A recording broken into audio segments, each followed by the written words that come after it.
গাজা উপত্যকার শিশুরা প্রতিনিয়ত মৃত্যুর প্রহর গুনছে।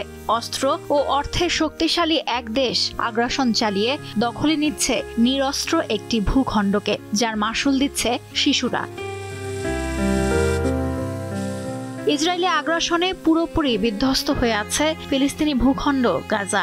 এরই মধ্যে অঞ্চলটিতে গত 1.5 মাসে কোনো ত্রাণ সহায়তা প্রবেশ করতে দেয়নি ইসরায়েল। ফলে অঞ্চলটিতে দুর্ভিক্ষ ও অনাহারের মতো পরিস্থিতি তৈরি হয়েছে। এই অবস্থায় জাতিসংঘ সতর্ক করে বলেছে, গাজায় পর্যাপ্ত ত্রাণ না প্রবেশ করলে 14,000 শিশু মারা যেতে পারে। ব্রিটিশ সংবাদ মাধ্যম বিবিসিকে জাতিসংঘের মানবিক বিষয়ক under secretary general Tom Fletcher জানিয়েছেন, গাজায় 5টি ত্রাণবাহী ট্রাক প্রবেশ করেছে, তবে এটি সমুদ্রে 1 ফোঁটা পানির মতো। তিনি বলেন, ত্রাণবাহী লরিগুলো গাজায় ঢুকলেও সেগুলো সীমান্তের ওপারেই আছে, এখনো ক্ষতিগ্রস্তদের কাছে পৌঁছায়নি।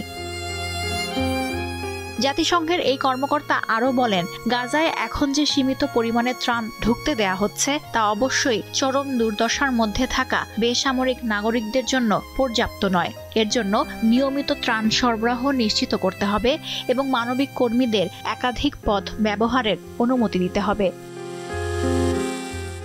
বাকি জিম্মিদের মুক্ত করার কৌশল হিসেবে মার্চের শুরু থেকে ইসরায়েল গাজায় চিকিৎসা, খাদ্য, জ্বালানি সহ সব ধরনের ত্রাণ প্রবেশ বন্ধ করে দেয়। গাজার মিডিয়া অফিস এক বিবৃতিতে বলেছে, ক্রসিং বন্ধ করে এবং খাদ্য, জ্বালানি ও ওষুধ বহনকারী 29,000 বক্স ত্রাণবাহী ট্রাক আটকে রেখেছে ইসরায়েল, যা আন্তর্জাতিক আইনের স্পষ্ট লঙ্ঘন। এতে বলা হয়েছে, 40 দিন ধরে সমস্ত বেকারি দোকান বন্ধ আছে, যার ফলে বেসামরিক মানুষ সামান্য রুটি থেকেও বঞ্চিত হচ্ছে। বিবৃতিতে বলা হয়, ইসরায়েল বেসামরিক নাগরিকদের বিরুদ্ধে ক্ষুধাকে অস্ত্র হিসেবে ব্যবহার করায় 65,000-এরও বেশি শিশু এখন অপুষ্টির শিকার।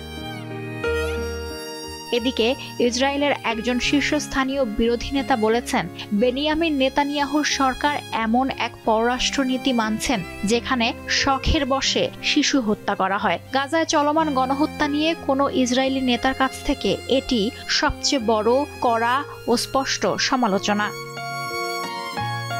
গাজায় যুদ্ধ বন্ধ করতে ইসরায়েলি প্রধানমন্ত্রী বেনিয়ামিন নেতানিয়াহুর ওপর আন্তর্জাতিক চাপ বাড়ছে। গাজায় নতুন করে শুরু করা সামরিক অভিযান বন্ধ না করলে এবং ফিলিস্তিনিদের ভূখণ্ডটিতে ত্রাণ প্রবেশ করতে বাধা দিলে ইসরায়েলের উপর নিষেধাজ্ঞা আরোপের হুমকি দিয়েছে যুক্তরাজ্য, কানাডা ও ফ্রান্স।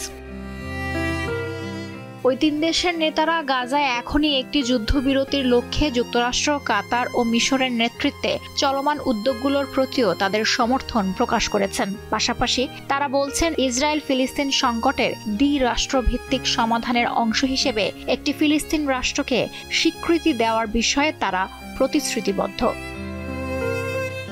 গাজার স্বাস্থ্য মন্ত্রণালয়ের তথ্য অনুযায়ী 2023 সালের 7 অক্টোবর থেকে গাজায় ইসরায়েলি আগ্রাসনে এখন পর্যন্ত 53,500 ফিলিস্তিনি নিহত হয়েছেন, যার বেশিরভাগই নারী ও শিশু। লুৎফা ফৌজিয়া, দীপ্ত, বার্তাকক্ষ।